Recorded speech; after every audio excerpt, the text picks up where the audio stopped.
Welcome to today's webinar, Unlocking Business Success and Leveraging Local Expertise to Identify Cross-Border Ultimate Beneficial Owners. I'm Natalie, your host for today's session, and I'm thrilled to guide you through our discussions today.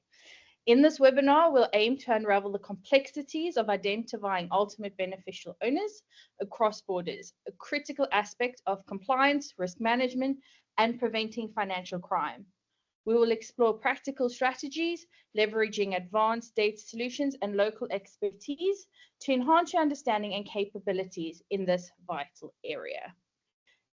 Let me now introduce you to our esteemed speakers. James is from Diligencia. He's and part of the senior leadership team. Since 2020, he's been instrumental in enhancing sales and business development, focusing specifically on KYC, AML, as well as regulatory compliance solutions. Joanna, our speaker from AsiaVerify, she's the head of the UK and Europe. With over 17 years in compliance and risk management, Joanna drives innovative data and technology solutions for combating financial crime. Finally, we have Steve Lamb, who's the Chief Operating Officer at Kyckr. He's a thought leader in anti-money laundering and financial crime, and Steve brings a rich background in B2B information services and SaaS innovations. So to kick off today's session, we're going to start with James, who will share the origin of today's webinar, his collaboration with AsiaVerify, and the motivation behind it. Following James, we'll have Joanna, who will discuss how this webinar aligns with AsiaVerify's goals and ambitions. And finally, Steve will then walk us through Kyckr's involvement and the synergy with today's topic. After our introductions, each speaker will delve deeper into their respective presentations, offering insights into how their companies approach the challenge of identifying UBOs, with James focusing on the Middle East and Africa, Joanna on Asia, and Steve on Europe. We'll conclude with a dynamic case scenario discussion, demonstrating how each company applies its strategies in a real-world context. Thank you for joining us today. Without further ado, I'll hand over to James to begin our journey into the intricate world of UBO identification. Natalie, thank you very much indeed. It's a pleasure to be on this webinar with my other colleagues in Kyckr and AsiaVerify. As Natalie has said, I work at Diligencia and we specialize very much in the Middle East and Africa. But a bit about how this webinar came about. Because the jurisdictions we cover are very well defined in terms of 73 countries across the region, inevitably, we have customers across many different sectors who are looking to unwrap or understand ownership structures for companies that extend beyond our region. And this sits outside our specific capabilities. So going back some time now, we got introduced to AsiaVerify and have built up a partnership with them, which enables us to explore ownership structures, for example, that begin within the Middle East and Africa where we start, but then extend across into Asia. And we've also been introduced, of course, now to Kyckr, who provide the same across many other jurisdictions that we don't cover. We're seeing an increasing number of requests from our clients to provide this unwrapping of beneficial ownership, and that's what we'll explore a bit further in this webinar. So I'm going to hand over to Jo now for her brief introduction. Thanks very much, James. And it's wonderful to be here representing AsiaVerify and such a great company with our partners. I think for global firms who are regulated, there's so many challenges in identifying and verifying company ownership, and especially for anybody that's looking globally, everything's a little different no matter where you go. So we wanted to come together and bring our local expertise on this webinar and share some of that guidance. For those of you who are new to us, AsiaVerify is headquartered in Singapore. We have offices across Asia as well as the UK, which is where I sit. And our mission is really to empower our clients to onboard their Asia-based clients with confidence that they know who they're working with by connecting them to official sources of business information in the region. For us, this means making information available to help identify a business, see that it's actively trading, verify the company fundamentals, anything like contact information, the legal structure, the industry focus, but also really importantly, that management and ownership information structure. There's always cases where we have to look outside of Asia to connect the dots, and particularly looking at that company ownership, it can go anywhere, particularly for global companies. So that's where collaboration is really key. And because we want to deliver value for our clients, we want to address some of these really big challenges within the market, we wanted to bring together that collaboration and show how different companies doing a lot of the same things in a slightly different way can solve problems. So pleasure to hand over to you, Steve. Thanks, Joe. Well, like Joe and James, it's a pleasure to be here. We've got a great relationship and have worked together for a number of years, in fact, filling respective gaps, I guess, in our wider solution and empowering our customers with really local expertise, as it said in the title, around data availability. A little bit of background on Kyckr. We connect to a global network of around 300 registries. Some of those connections are proprietary. Some of them we work with partners like AsiaVerify and Diligencia. But we're always focused on getting the most legally authoritative, accurate information into our customers' hands to support their business verification. Now, for the purposes of this conversation, I'm going to focus a little bit on Europe and UK, EU and the UK, I should say, specifically. And that's important because considered as one region, the UK and EU are actually the second largest destination for foreign direct investment behind the US. So close to around 25% of world inflows come into Europe. Despite significant macroeconomic challenges, the war in Ukraine, Israel and Hamas war, and continuing economic fallout from Brexit, Europe remains a really attractive destination for investors across multiple asset classes. Now, as you'll see as we come onto it, the EU has been held up sort of a pantheon of good practice when it comes to ownership transparency. And I'm sure Joe and James and their respective teams have looked on enviously sometimes at the quality of the UBO data that is available in Europe. But there are still significant challenges. And one of the main ones for AML professionals, as my colleagues have said, remains when ownership structures go across borders. So what happens when you need to verify ownership outside of the EU? For example, the top two countries for outside investment into Europe are currently Canada and the Cayman Islands, both countries with traditionally low levels of ownership transparency. And all of that means more investigative work for analysts, particularly in larger institutions whose clients often have complex ownership structures.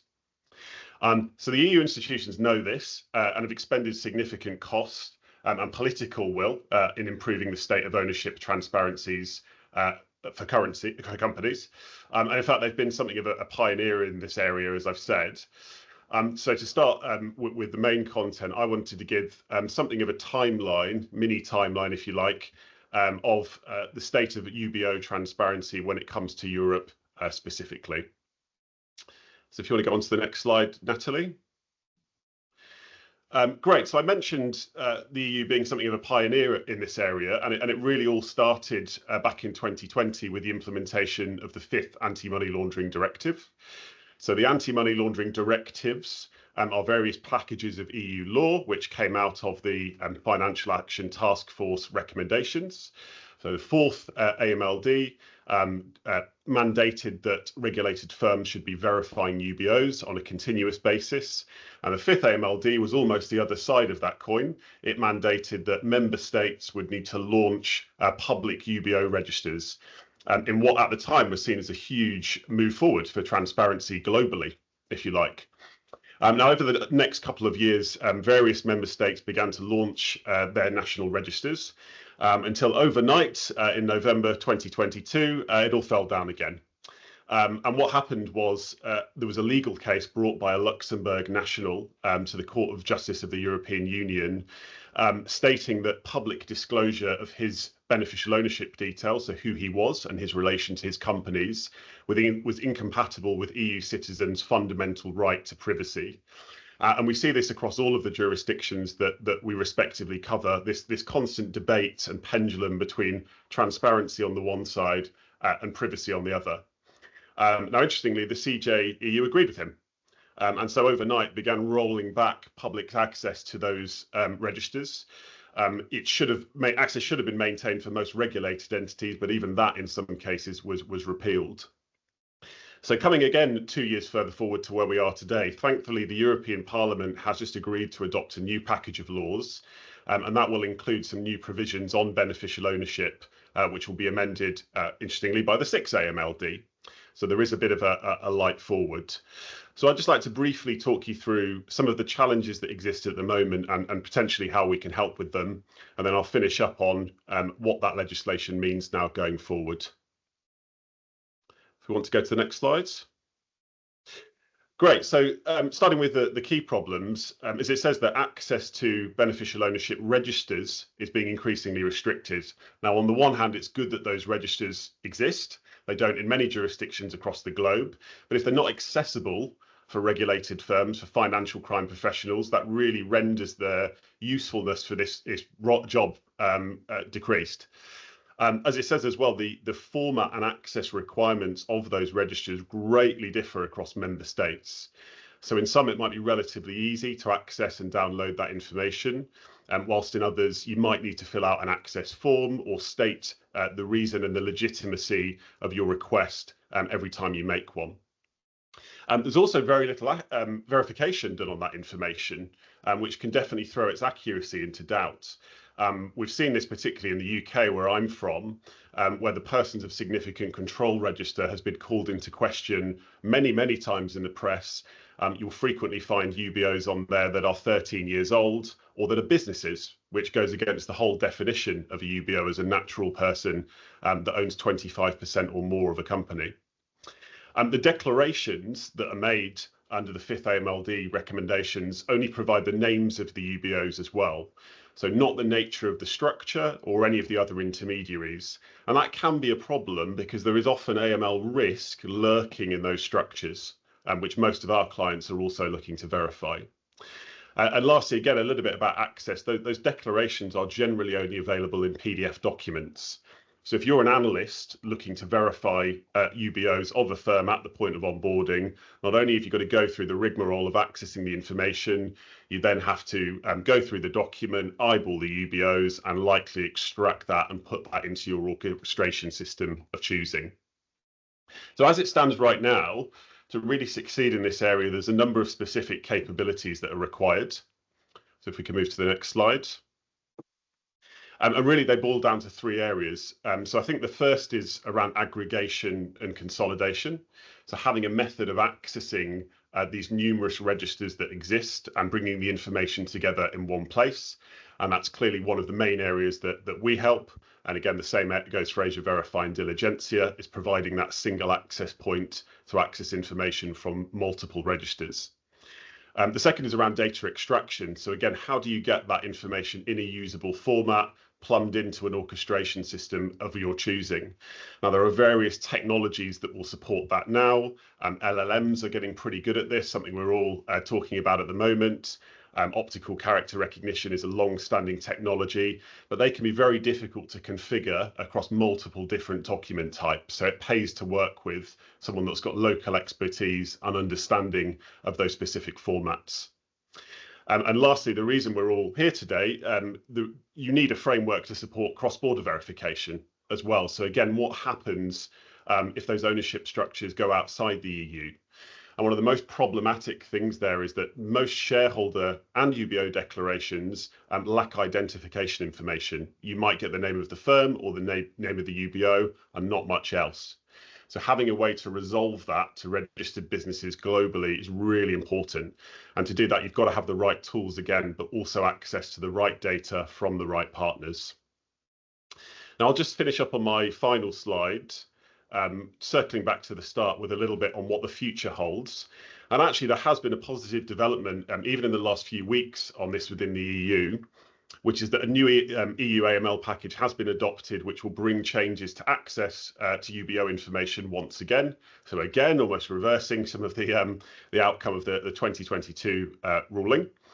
So the key goal is for the provisions on beneficial ownership to be harmonised and made more transparent, with access to disclosures improved for obliged entities. So if you're a KYC analyst, AML, financial crime generally, this is good news for you, we think. And the key changes will be those access requirements I mentioned are likely to be standardised. Firms will, in principle, be required to disclose their full structures to regulate as well, not only the names of their UBOs. And there's also some really interesting provisions there around how the information should be provided. So there's talk in that document as well of providing the information in a machine readable format, and also making the full data set available, which would really improve regulated entities' ability to draw linkages between different firms and their ownership across border. Whether the recommendations will be implemented in full and as to when they'll be implemented remains a key question. So it's still incredibly important to have the right partners, the right tools in place.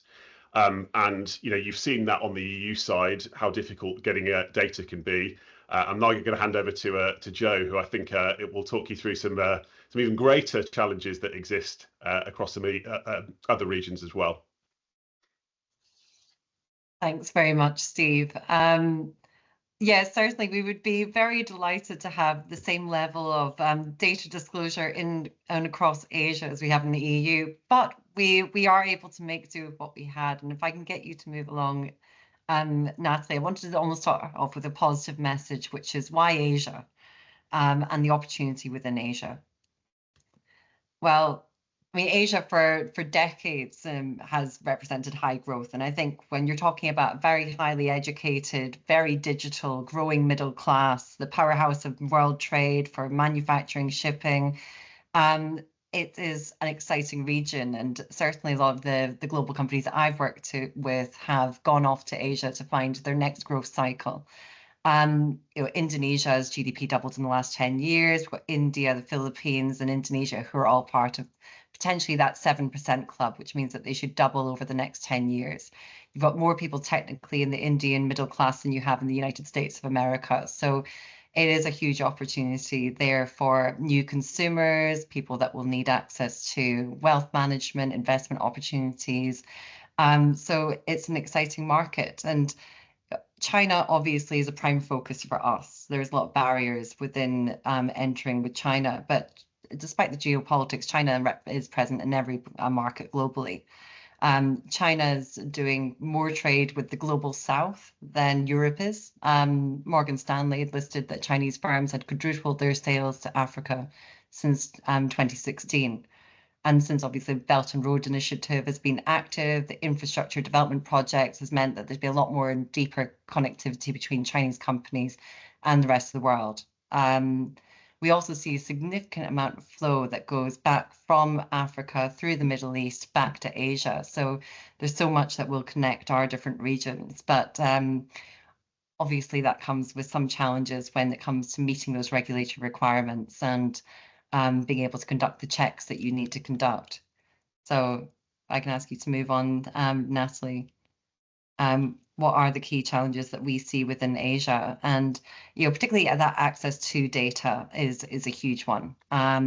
We find that particularly if you're trying to access something like the Chinese registry, being outside of the IP range can be the initial blocker. It's the same for a number of different jurisdictions, just being able to get into that registry if you're not somebody who's residing or a company that's residing that has a legitimate interest can be a challenge. Even things that are a little bit silly, like Vietnam's registry only allows a local payment card to be used.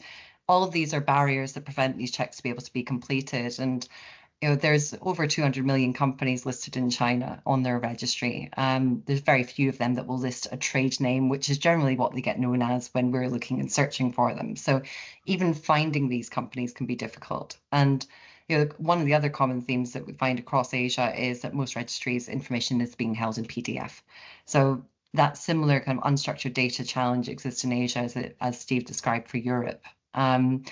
Once you do get into those PDFs, one of the next challenge is obviously that language. And most jurisdictions hold their data in native language. English is often not even kind of second language, a third language, which means that realistically you're not getting that translation on screen, which means you're generally navigating around a website that's in foreign language and potentially unable to get past that first couple of pages. Anyone that uses a Chinese registry on a regular basis, that NISIP site, just trying to get past the CAPTCHA can be a challenge unless you have a particularly sophisticated keyboard that has Chinese character as well. Obviously in Asia, we're talking multiple different languages. And if you're having to go to multiple different registries just to identify that ownership structure for a particular company, then it means a lot of different translations. Some of that can be quite open to interpretation. It could have accuracy issues and nothing else. It's pretty time consuming to be able to do that work. So one of the other pieces that we see is that regulatory divergence. And I know that Steve had mentioned it, that obviously that commonality of having certain key information being disclosed across the EU is great. There's a lot of different mandatory disclosure requirements across Asia Pacific, and some of that means that you get a fantastic, quite rich and full data set with good penalties and for non-compliance. You actually find Singapore and China are very good for making sure that the correct information is held, updated, and disclosed on time. But even just for any firms that are working with multiple countries across the region, understanding how that information is disclosed to registry is going to be really important. Understanding what information you can expect to find there, because at the end of the day, it's going to be potentially your risk profile, and if there is additional information that you can request from clients at that point of onboarding, that's going to help you to verify that that's correct against the information that you can expect to find on the registry. That's going to help speed up that process.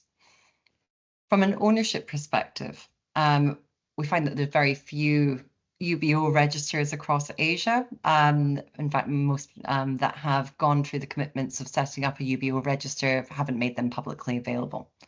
Quite often also we see quite a lot of companies that have shareholders that are based in multiple jurisdictions across Asia. So it may be that you go into a single registry to find a company record. It's great, it's got the shareholder information, but if that shareholder is based overseas, then that's your new starting point. I would say when you go to the next registry, it's a lot of effort. We can move on to the next slide, please, Natalie. A positive message, to kind of end with that positive message, is that direction of travel.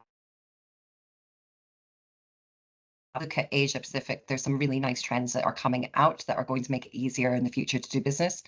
There's been a huge curve in corruption, and that's been across the region. You know, I think scandals the size of 1MDB and the publicity that comes out of stealing a sovereign fund really has opened up eyes to what needs to be done in order to develop some of these jurisdictions that realistically are on the up in any case. But there has been fairly damning reports that have come out. Transparency International, the Corruption Perceptions Index still doesn't rate very many jurisdictions in Asia very highly.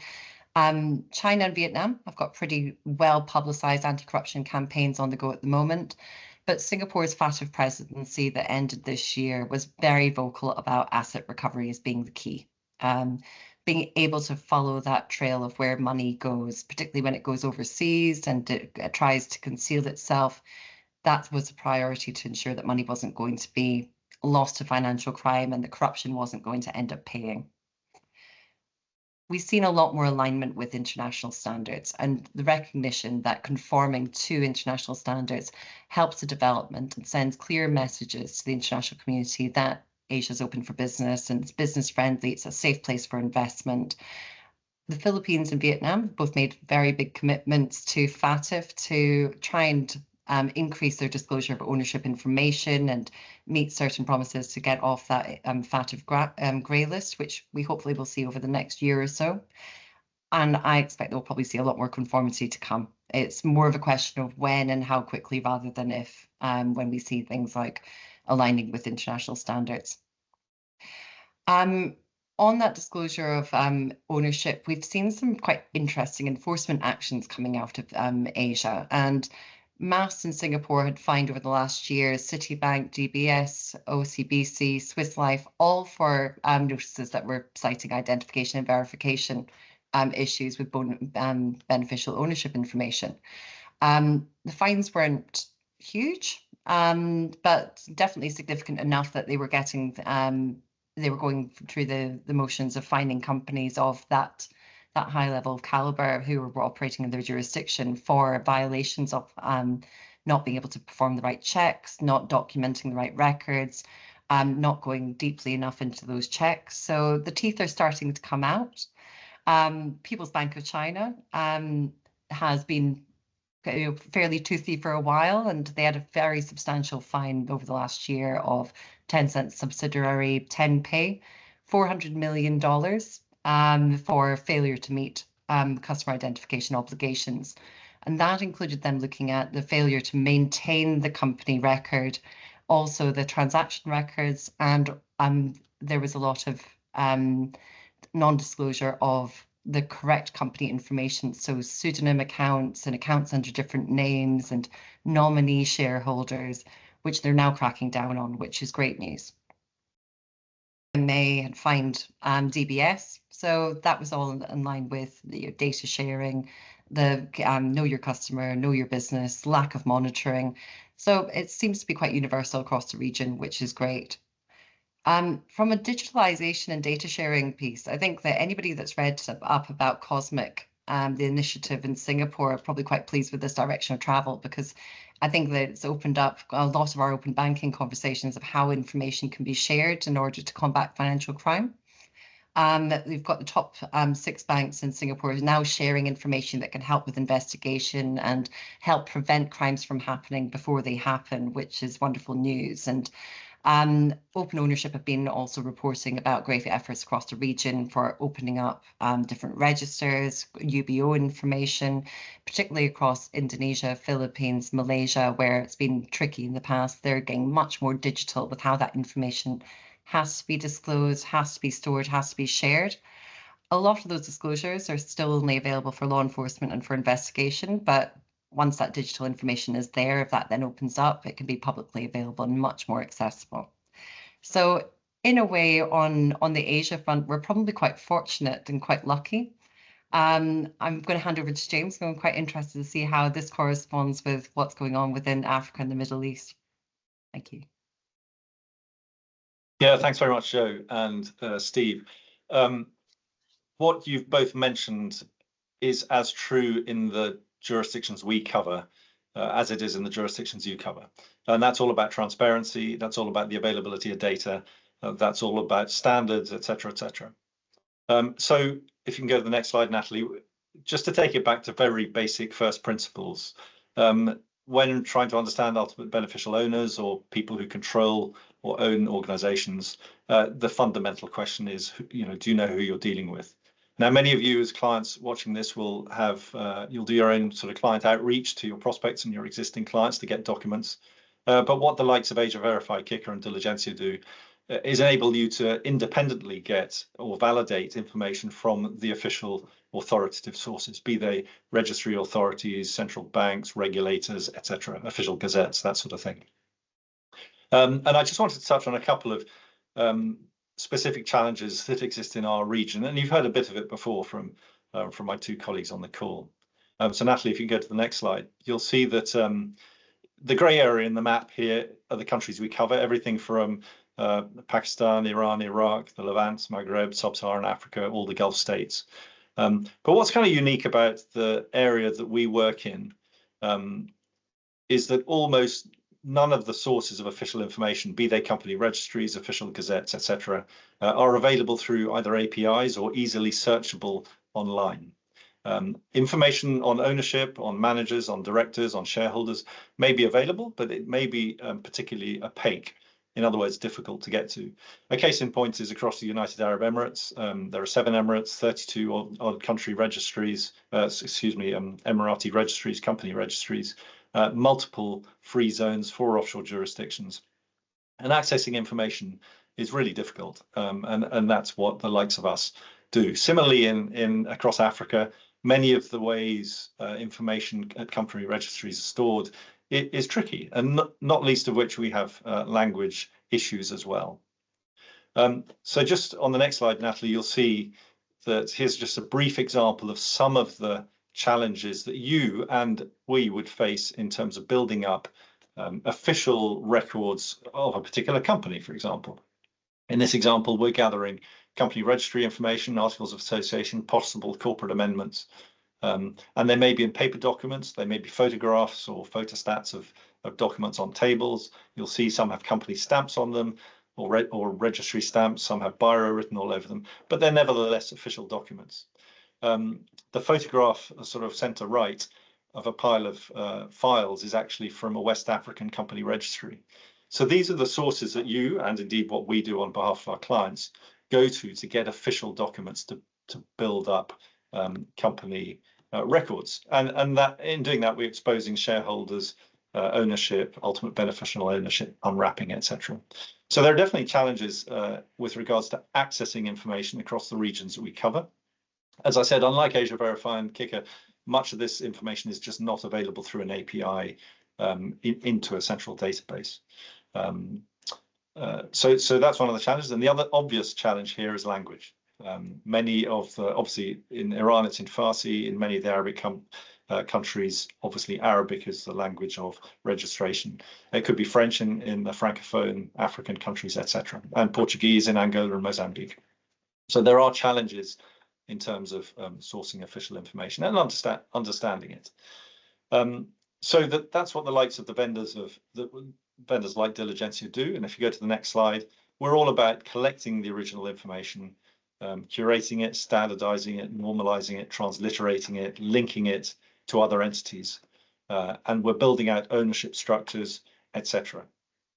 In the next slide, you'll see that some of these ownership structures can be extraordinarily complex. And this is really the crux of this webinar. It is how can we, who specialize in the Middle East and Africa, work with our partners like AsiaVerify and Kyckr on behalf of you, the client, to build out a global picture of ownership, control, management, etc. Because I said right at the beginning of my introduction, we specialize in the Middle East and Africa, but we don't explode the views or the ownership across other jurisdictions that we don't cover. So when putting this webinar together, we came up with the idea of actually finding an entity that covers all 3 jurisdictions or areas of the world that we cover. And of course, needless to say, there are many thousands of them. So we have come up with a case study. This is very simple. It's it's illustrative of how us as 3 vendors can work together to the benefit of our customers. And I hope it illustrates the fact that vendors like ourselves are very much prepared to work together to create sort of holistic solutions for the market, because we know we're not specialists in Latin America or China or Europe, but AsiaVerify and Kyckr are. So between the 3 of us, we can create a solution for you, the customers. So we decided to pick as a case study Huawei Technologies in Morocco. It's obviously a company incorporated in Rabat, and it's covered by Diligencia. But you'll see from this ownership structure that's been put together that Diligencia, AsiaVerify and Kyckr, between the 3 of us, we've created effectively a corporate ownership structure. So just to show you, and this is very, very simple, but just to show you a little about how this works, if for the sake of argument, you start with a Diligencia record, we're looking at Huawei Technologies in Rabat, but we're showing through ownership that is from the information we collect from the national registries. In this case, it's the Tribunal de Commerce in Rabat. That this company is 70% owned by a Dutch company and 30% owned by a Hong Kong company or a Chinese company. Now, it won't be lost on you, the reason we picked this one is because the Netherlands is covered by Kyckr, and China and Hong Kong and other Asian countries is covered by AsiaVerify. So the starting point is that record that we've provided.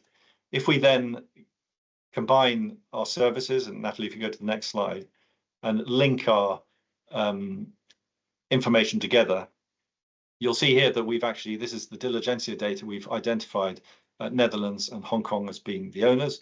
But when we're looking at the AsiaVerify records and indeed the Kyckr records, we can begin to build out the full context around the ownership and control of this company. It's a very simple illustration of what we can do and what we do with this partnership. And of course, there are many more complicated examples that we could give you, and be happy to talk to you about that. Just to go back on one of the points that I think both the previous speakers have mentioned, this is we live in a global economy. The amount of money, for example, available in the Middle East and indeed in Africa, which has links to European, Asian, American, South American entities and countries, is of course huge, and it knows no bounds. And that is where absolutely the ability of Diligencia, Kyckr and AsiaVerify to get together and provide solutions to the industry can and will be a great help to you. On that note, I'll wrap up and hand back, I think, to Natalie. Fantastic. I would like to say a huge thank you to our speakers for a really insightful session. I apologize, I am not sure what's happening with the deck. So yes, thank you to our speakers for a really insightful session, and to all of you for joining us for today's webinar. We hope you found the session really insightful, where we highlighted the importance of working with regional experts like AsiaVerify, Diligencia and Kyckr, who all collaborate. We work together to ensure that you have the answers you need to unlock cross-border UBO identification and ensure your business's future success. So if you have any questions for any of our speakers, please feel free to reach out to them in relation to either your local needs or wider international needs, and we would be more than happy to help. Thank you very much.